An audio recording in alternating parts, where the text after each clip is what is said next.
What does that ultimately mean for WNBA players, where there's been so much criticism around how they make much less than NBA players? These rookies have put on quite a season, and it's not just Caitlin and Angel. Rickea Jackson and other rookies are killing it this year. We're so excited to have Caitlin and the rest of the rookies coming into the WNBA this year. You know what's crazier than Caitlin Clark's jump shot? The storm that's brewing in the WNBA right now. Commissioner Cathy Engelbert just dropped some comments about rivalries that got everyone talking. But here's the thing, it's not just about what she said, it's about what she didn't say. Before we move on, I'd like to ask you a small favor. If you appreciate this content, please take a second to like this video and subscribe to the channel. Over 98% of you watch the videos without subscribing. It costs you nothing, but it makes a huge difference to us. So, did you click the subscribe button? Great! Thank you so much! Now back to the video. You know what's wild? The WNBA commissioner just stepped onto a landmine, and the explosion is shaking up the entire league. Cathy Engelbert went on CNBC's Power Lunch and said some things about Caitlin Clark and Angel Reese that have players and fans losing their minds.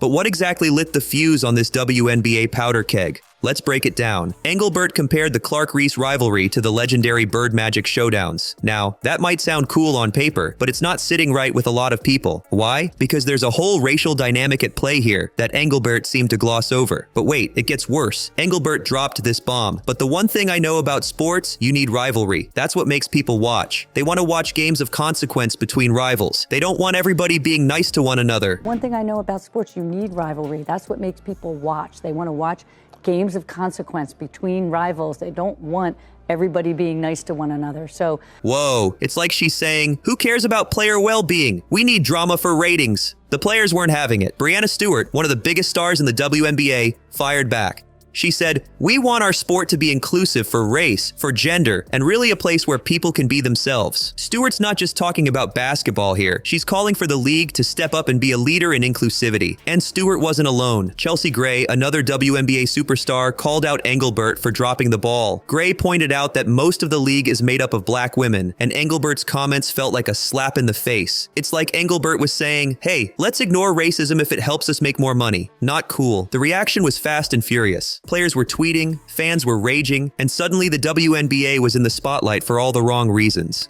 it is a little that Bird Magic moment, if you recall, from 1979 when those two rookies came in from a big college rivalry, one white, one black. And so we have that moment with these two. It's like Engelbert forgot she was talking about real people, not just characters in some sports drama. Think about it. These players put their hearts and souls into the game. They're fighting for respect, equal pay, and a chance to show the world how incredible women's basketball can be. And then the commissioner goes on national TV and basically says, let's stir up some drama. It's not just about basketball anymore. This is about respect, about understanding the experiences of black women in sports, and about leadership that gets it. Engelbert's comments showed a disconnect between the league office and the players on the court. It's like they're playing two different games. Remember when athletes used to stay quiet about controversy? Those days are over. The WNBA just witnessed something that's never happened before, and it's got everyone talking. The players aren't just speaking up, they're joining forces in a way we've never seen. This isn't just about one or two stars making noise. The entire WNBA Players Association is standing up, and they're not mincing words. They dropped a statement that's got everyone's attention. There is absolutely no place in sport or in life for the vile hate, racist language,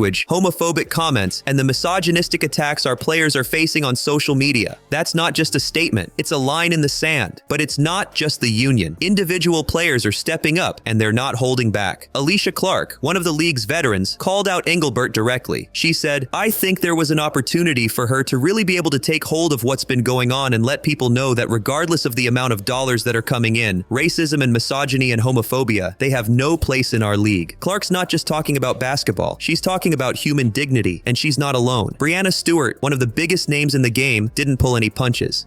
We want our sport to be inclusive for race, gender. She said, we want our sport to be inclusive for race, for gender, and really a place where people can be themselves. So we wish, obviously, Cathy would have used her platform in a different way. Stewart's making it clear. This isn't just about the game, it's about creating a safe space for everyone. The WNBPA isn't just defending players, they're setting a new standard. They're saying, hey, we're not just here to entertain, we're here to make a difference. They're pushing for a fan culture that lifts up the game and the players, not tears them down. This isn't just about one comment or one controversy. This is about changing the entire landscape of women's sports. These players are saying, we're not not going to sit back and let hate and discrimination slide, even if it might boost ratings or make headlines. Think about it. These women are taking on racism, misogyny, and homophobia all at once. They're not just playing basketball. They're fighting for respect, equality, and basic human decency, and they're doing it together. This united front is a game changer. It's sending a message to fans, to the media, and to the league itself. The players are saying, we're not just here to play, we're here to lead. They're showing that they're not afraid to stand up to anyone, even their own commissioner, when it comes to protecting their values and their community. The impact of this could be huge. We're talking about potentially changing how fans interact with players, how the media covers women's sports, and how leagues handle controversy. These players are setting an example for athletes everywhere, showing that it's not just okay to speak up, it's necessary. You know what's wild? This whole mess actually opened up a can of worms that nobody saw coming. Guess what happened when Engelbert tried to clean up her mess on social media? It sparked a debate that's got everyone from players to fans questioning what the WNBA should really stand for. Let's talk about Engelbert's attempt to put out the fire she started. She hopped on social media and said, "To be clear, there is absolutely no place for hate or racism of any kind in the WNBA or anywhere else." Sounds good, right? But here's the thing. It was too little, too late for a lot of people. This isn't just about one person saying sorry. It's about the whole WNBA facing a moment of truth. They've got this surge of popularity thanks to stars like Caitlin Clark and Angel Reese, but now they're realizing that more fans mean more problems. It's like they invited everyone to the party, but forgot to set some ground rules. Think about it. The WNBA is hotter than ever. Attendance is up, people are talking, and the games are electric. But with all those eyeballs comes a dark side. Some fans are crossing lines, throwing around racist comments and misogynistic insults like they're nothing. It's like the league got what it wanted, but didn't plan for the consequences. Now, the WNBA is in this weird spot. They want all the hype and excitement, but they've got to figure out how to protect their players at the same time. It's like trying to ride two horses at once. You want to go fast, but you don't want anyone to fall off. This whole situation is forcing the WNBA to take a hard look at itself. What kind of league do they want to be? Are they just about entertainment and rivalries? Or are they about something bigger? It's not just about basketball anymore. It's about setting an example for how women's sports should be treated. Really looking forward to capitalizing on this moment.